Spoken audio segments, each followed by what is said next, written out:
Hello fans of the Star Wars movie franchise. I recently came across a theory in the Star Wars speculation subreddit that introduces us to a new concept about Darth Plagueis. Before this video starts, make sure you subscribe to keep up to date with all of the latest Star Wars theories. This is how the theory goes. Like all Darth names, Plagueis hints at an ultimate fate. Vader is father, Sideous is insidious, and Plagueis is of course a plague.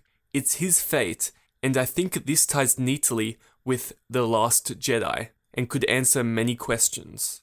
So how does it work? Simple. In Plagueis' research of midichlorians and the nature of the Force, he obtained the power of immortality that every Sith Lord sought for. He actually could have saved himself from being murdered, but because he was intoxicated at the time, Palpatine got a very lucky opportunity and caught him with his guard down.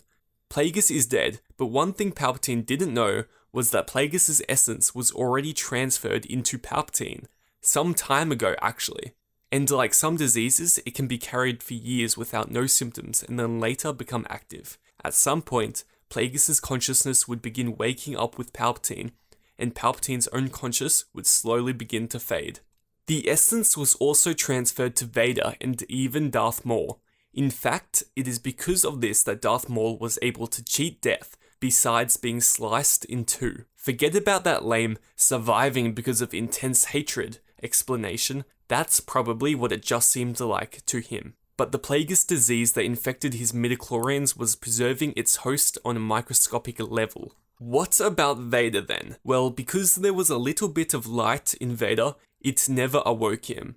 The bad part is, Luke is also a carrier, like his father, and it has been passed on to Ben and all of the Padawans at Luke's academy. It has even been passed to Leia, but Leia is still strong in the light side and it remains dormant. So what about Snoke? He might be Palpatine, he might be Rax, he might even be Ezra, but whoever he is, he's full Plagueis now, and soon there will be an army of Plagueis. I think when Ben fell to his influence, Luke and Snoke had a pretty serious battle where Luke messed him up physically, but could not defeat him.